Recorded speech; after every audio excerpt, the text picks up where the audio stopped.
Tadinya kan Inang mau mati, ya kan gak mati. Jadi I'm gonna die anyway. Sebentar tobat, sebentar kumat gitu kan ya. Kadang-kadang freelance lagi, sesuai panggilan aja kalau lagi harus tobat gitu kan ya. Hai, ini gua Daniel, tetangga kamu. Di sini gua akan ngobrol dengan tetangga gua tentang perjalanan hidup mereka dari kacamata spiritual di saat mereka mengalami situasi tidak pasti dan kekhawatiran, sampai bisa kembali bangkit menjadi orang yang lebih kuat dari sebelumnya. It's gonna be very exclusive and inspiring. Masih ngobrol sama Tamara Geraldine di Daniel Tetangga Kamu. Dan guys, kalau misalnya kamu lebih suka dengerin podcast sambil beraktivitas gitu ya. Jadi audionya aja, mungkin sambil nyetir atau jogging, nyetrika, atau mungkin lagi bikin kopi. Alright, langsung aja follow podcast kita, tinggal di search Daniel Tetangga Kamu. Sering banget pendengar kita itu mendapatkan cerita-cerita yang ternyata sedang mereka butuhkan untuk menyelesaikan sebuah masalah yang sedang dihadapi. Nah, dan gue sendiri juga yakin dengan mendengarkan hal-hal baik, kita juga bertransformasi diri ke arah yang lebih baik lagi. Feel good, feel God, right? Oke, kita balik lagi ke Tamara. Sampai akhirnya merestorasi keluarga dengan ayah dan ibu. Ya waktu akhirnya 2010, 2011 itu kan semua jadi chaos ya. Suami udah keburu kawin lagi, dia udah punya anak, gak jadi mati, anak bermasalah. Karena maksudnya gini, ini ada apa sih? Kebayang gak? Kay itu jadi rebel, anak saya itu jadi rebel.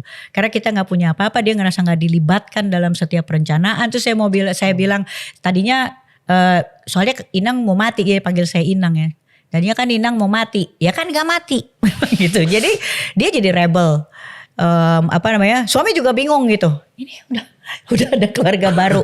Di situ saya bertahan 11 tahun karena saya tahu saya mungkin harus jadi tiang doa buat mereka gitu, buat istri dan keluarganya yang memang belum kenal Tuhan gitu kan ya. Itu yang buat saya hari ini adalah saya memang orang yang betul-betul masih against dengan perceraian. Perceraian saya itu bukan karena saya menyerah sama pernikahan saya. Nah, waktu pada saat kita berpisah itu kan sebenarnya saya gak bisa tanggung gitu loh. Waktu dia keluar dari rumah itu saya dalam keadaan pingsan loh. Pingsan 7 hari. Mantan suami itu keluar dari rumah ya. Itu saya gak bisa tanggung gitu. That time. Saya pingsan tuh 7 hari. Jadi saya gak pernah tahu hari benar-benar dia keluar dari rumah. Nah, setelah sadar, itu kayaknya saya depresi ya. Saya sebenarnya gak bisa tanggung keputusan saya itu. Sehingga akhirnya saya jadi pasien psikiater. Nah itu dia saya punya kecenderungan. Jadi kalau tahu dulu Robbie Williams ya. Robbie Williams kan sebenarnya bukan bunuh diri ya. Dia hanya gak bisa membedakan mana yang real, mana yang mimpi. Sehingga waktu dia lilit dia pikir dia mimpi padahal itulah yang real. Kalau bunuh diri itu kan ada keputusasaan. Robbie Williams kan dia masih punya banyak cita-cita. Saya juga gitu masih punya banyak cita-cita. Tapi ya gitu katanya saya nggak bisa bedain mana yang real. Jadi harus di bawah berada dalam pengawasan. Waktu itu adik saya jadi pindah gitu, dia tinggal di rumah sama saya gitu. Nah itu yang pas jadi pasien psikiater itu saya harus minum obat 18 butir satu hari. Jadi 3 kali sehari, 1 kali makan itu 6 kapsul. Saya masih ingat. Itu kan jadi bingung ya kalau saya makan si kapsul ini, si obat-obatan ini kan ini berpengaruh pada si lever dan segala macamnya. Jadi dia mempercepat juga kan. Jadi saya bilang sama Tuhan, tapi kalau saya gak makan Tuhan obat ini, saya mau bunuh diri katanya setiap 6 jam. Saya gak bisa bedain mana yang real, mana yang nanti lihat tempat tinggi saya lompat gitu-gitu.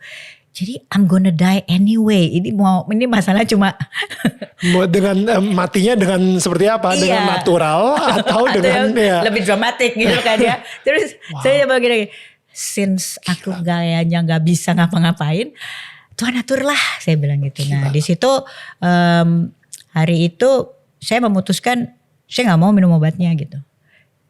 Kata dokternya kalau saya gak minum kan itu ini ya berakibat lebih buruk pada diri saya. Terus saya pikir apalagi sih yang lebih buruk, orang udah jalan ke kamar mandi aja udah gak bisa gitu.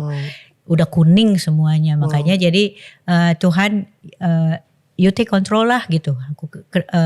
You lead the way. Saya begini aja. Nah di situ kayaknya Tuhan akhirnya bekerja. Hal pertama waktu itu papa saya datang. Papa saya datang cuma ngomong gini waktu itu. Saya ingat banget. Kamu perlu tahu ya, apapun yang dibicarakan oleh orang luar. Saya masih ingat. Itu kayak Tuhan yang ngomongnya. Apapun yang dibicarakan oleh luar, papa itu orang terakhir yang mau peduli. Nah di situ saya udah konfirmasi dari Tuhan gitu. Apapun yang ditaruh label di dunia ini, my God, itu adalah yang paling terakhir yang peduli. Karena dia yang paling tahu saya gitu. Ya udah di situ akhirnya saya pikir ya udah,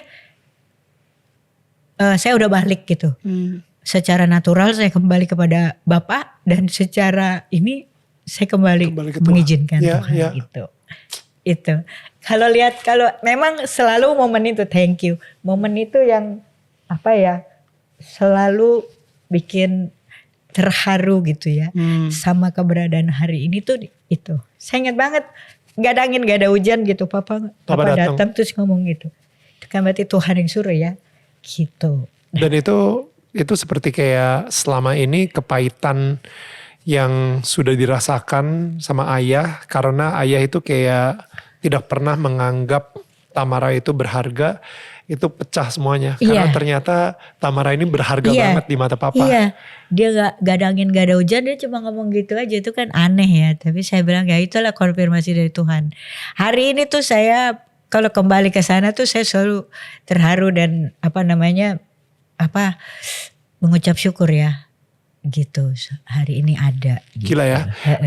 Ini kepada semua tetangga yang lagi nonton juga gitu, kalau misalnya lu adalah seorang ayah, mungkin ayah Batak gitu misalnya gitu ya, perkataan seorang ayah itu benar-benar powerful banget. Iya. Jadi seorang anak, apalagi anak perempuan, itu apapun yang ayah katakan itu bisa menjadi identitas si anak perempuan tersebut gitu. Makanya kita sebagai ayah itu kalau bisa selalu memberikan rasa value atau identitas gitu kepada si anak perempuan ini gitu. Gue berusaha banget selalu treat my daughter like a princess. Dan emang kadang-kadang kalau misalnya lagi marah atau apa ya suka selip aja gitu. Dan dia sendiri juga harus deal with a lot of abandonment issue. Tapi gue berasa banget my words itu ya, weightnya bebannya itu lebih 2 kali lipat atau bahkan 10 kali lipat daripada mamanya gitu. Jadi emang ketika bokap lu datang ketemuin lu dan mengucapkan kata-kata itu, that same weight of blessing yang selama ini mungkin curse gitu ya, tapi blessing itu jauh lebih kuat daripada opini publik juga gitu. Benar. That's how powerful a father's word is gitu ya. Iya benar. Terutama terhadap anak perempuan ya. Karena akhirnya saya tulis gitu waktu itu ya, cinta pertama itu ibu. Ya, the moment you open your eyes, you saw your mom gitu kan. Itu cinta pertama yang seorang anak. Tapi cinta yang gak berakhir walaupun diputus maut, itu cinta kepada bapak. Gitu. Anak perempuan itu cinta yang gak bisa dilepasin dari maut tuh dari bapak. Jadi memang penting punya gambaran dan juga punya hubungan sama bapak. Jadi saya belajar sekarang kepatuhan itu dari bagaimana saya treat ke papa saya gitu. Wow. Itu mulainya dari situ. Dan saya mengucap syukur gitu, Tuhan bentuk tuh dengan segala ini ya, proses yang luar biasa. Tapi hari ini ada ya karena semua drama-drama yang kemarin gitu. Jadi hari ini kalau siapapun yang diproses, wah nikmatin aja prosesnya kayak. Tapi sambil nikmatin prosesnya terus berpegang sama Tuhan juga. Tamara, gue jadi pengen lebih fokus ngobrolin soal tadi tuh yang kita ngomongin sedikit, Maliaki 4 ayat 6. Nih gue bacain aja gitu ya. maka ia akan membuat hati bapak-bapak berbalik kepada anak-anaknya dan hati anak-anak kepada bapak-bapaknya, supaya jangan aku datang memukul bumi sehingga musnah. Ini kan Tuhan yang ngomong, dan di sini nih katanya kalau misalnya anak-anak hatinya tidak ke bapa dan bapa tidak ke anak, artinya Tuhan akan memusnahkan bumi. Nah, mengutuk atau memusnahkan bumi gitu ya. Jadi kayak gue ngerasa kadang-kadang sebenarnya Tuhan itu suci, holy, cuman His holiness itu gak akan bisa ke bumi kalau misalnya bumi ini kotor banget, unclean banget gitu. And that's what happened with Sodom dan Gomora. Nah, dan iblis itu tahu banget ada ayat ini, sehingga dia akan berusaha sebisa mungkin membuat hati bapa menjauh dari hati anak, dan hati anak menjauh dari hati bapa. Dan ini yang terjadi sangat apparent banget gitu, dimana dari berapa tahun terakhir ini ayah itu selalu sebisa mungkin dipisahkan dari anak-anak dengan dibilang kamu harus kerja mati-matian, kerja keras untuk keluarga.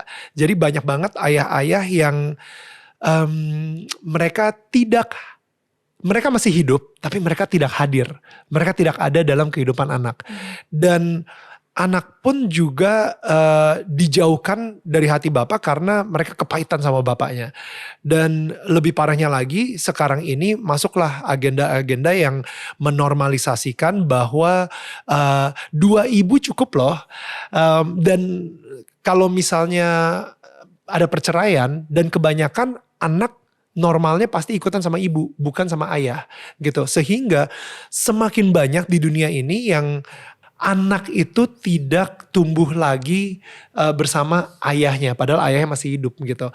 Nah, I think ini sih gue ngerasain banget sekarang ini sudah normal banget kalau ayah itu tidak bertanggung jawab lagi sama hidup sang anak, sehingga anak itu semakin sakit hati sama ayahnya. Dan I don't know, ini dari kacamata gue sih, ngelihat dari si Maliaki 4 ayat 6 tadi gitu. But what do you think? Kalau sebenarnya kan itu salah satu ciptaan yang paling dibanggakan dan dicintai oleh Tuhan itu kan sebenarnya relationship. Jadi hubungan. Waktu Tuhan menciptakan Adam, Hawa, itu kan yang sebenarnya Tuhan ciptakan itu adalah hubungan. Hubungan dia dengan si manusia, dengan si ciptaannya gitu. Tuhan tuh gak menciptakan keluarga sebenarnya di situ. Itu hubungan, dan itu sebenarnya yang iblis tahu. Yang paling bisa menghancurkan hati Tuhan itu adalah ketika satu hubungan dihancurkan. Wow. Jadi seperti kayak misalnya sekarang gini, rumah tangga gitu. Kan iblis sebenarnya gak mau hancur. Rumah tangganya hancur itu adalah domino efek dari satu hubungan yang dihancurkan. Yang dihancurin kan sebenarnya hubungannya antara si suami sama istri. Dengan demikian kan semuanya akhirnya hancur. Orang yang ngelihat bahwa rumah tangga itu hancur, tapi sebenarnya yang dibidik adalah hubungannya itu sendiri. Dan itulah yang diciptakan oleh Tuhan.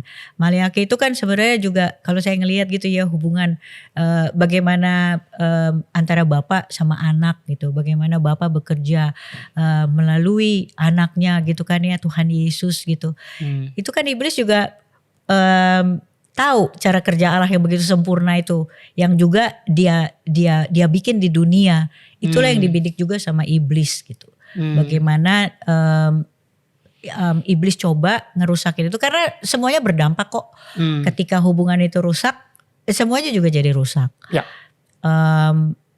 Saya percaya tuh ya, sebetulnya dalam satu keluarga itu bilang sama semua orang, pemuritan itu datangnya dari ibu. Anak itu jadi satu produk yang sangat lengkap kalau ada pemuritan dan juga penggembalaan di rumah. Oke, ini bahasanya barusan terlalu Kristen banget. Pemuritan artinya apa? Penggembalaan artinya apa? Pemuritan itu tuh artinya ibu yang jadi pengajar.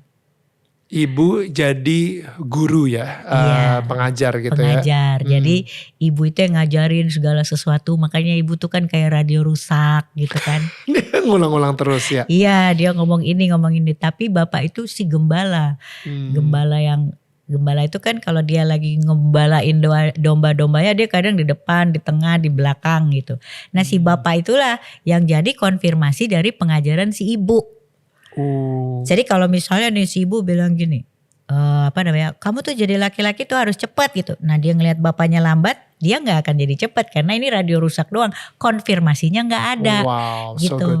Jadi perlu juga di dalam satu rumah kenapa harus ada dua ini supaya si anak ini jadi produk yang nyata, yaitu tuh tadi harus ada si pengajar ya yang ngulang tapi ada yang ngasih konfirmasi. Nah itulah figur bapak.